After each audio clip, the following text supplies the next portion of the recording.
We have seen the gradual revelation of Jesus about himself before Easter, and we have seen also the gradual growth in faith of the disciples, the apostles, those people who were very close to Jesus. All of that took time. The faith of the disciples did not arise abruptly. It did not arise overnight. It took time for them to understand who exactly was that man from Nazareth named Jesus. For us, maybe our faith in Jesus Christ has been transmitted to us in a ready-made and fixed way. This is why we sometimes think of Jesus Christ as someone who came from God, was born to Virgin Mary, suffered under Pontius Pilate, was crucified and died, and then he rose from the dead. That is what we in fact pray during the Mass when it comes to the point of the prayer of the I believe. So for us, our faith in Jesus Christ is already ready-made and fixed. It was not so with the disciples. We have seen this in the start of our semester. Jesus manifested himself. Jesus showed certain characteristics of his own person that had an impact on the disciples, and the disciples made an effort to interpret, to understand, to see who really was that man from Nazareth named Jesus. So we ask, who really is Jesus? For the disciples, the starting point is not the virgin birth. It is not in the infancy narratives. It is not in the time of the birth of Jesus. The starting point for the disciples was the resurrection of Jesus.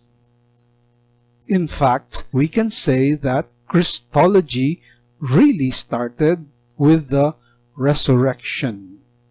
After some time living with Jesus, after seeing Jesus die on the cross, the disciples later saw Jesus appear to them risen from the dead.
That was the starting point of Christology. That was the starting point of identifying, saying who really is Jesus Christ.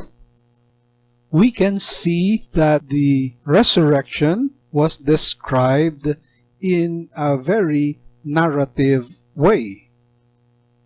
The proclamations of the apostles as they moved around during their mission centered around the story of Jesus rising from the dead. the proclamations of the apostles mentioned regularly Jesus who rose from the dead. It was about this Jesus who lived in Nazareth, this Jesus of history who suffered and died, this Jesus, this very same Jesus, rose from the dead. In the Acts of the Apostles, we read about Peter giving a speech. Peter telling the crowds that the crowds have crucified Jesus. They had put Jesus on the cross. But God resurrected Jesus.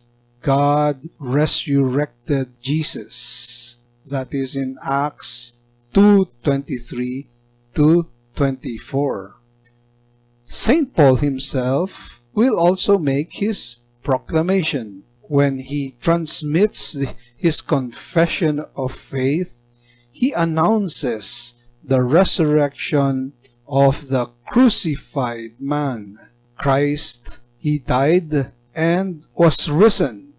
On the third day, he was risen from the dead. That was the narrative of St. Paul.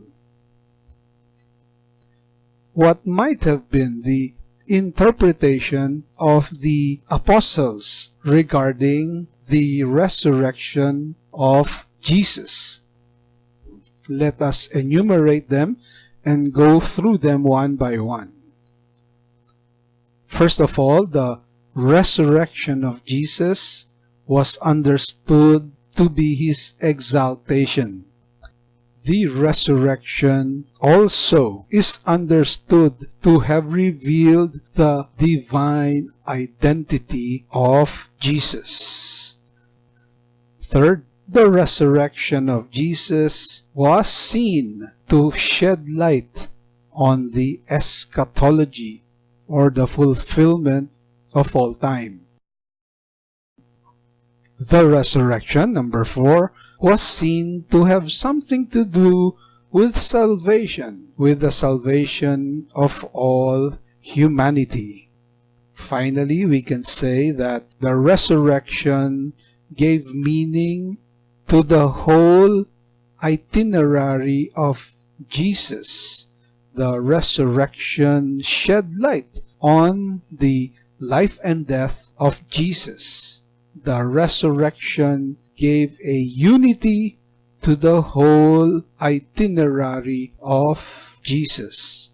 So we will go through these one by one.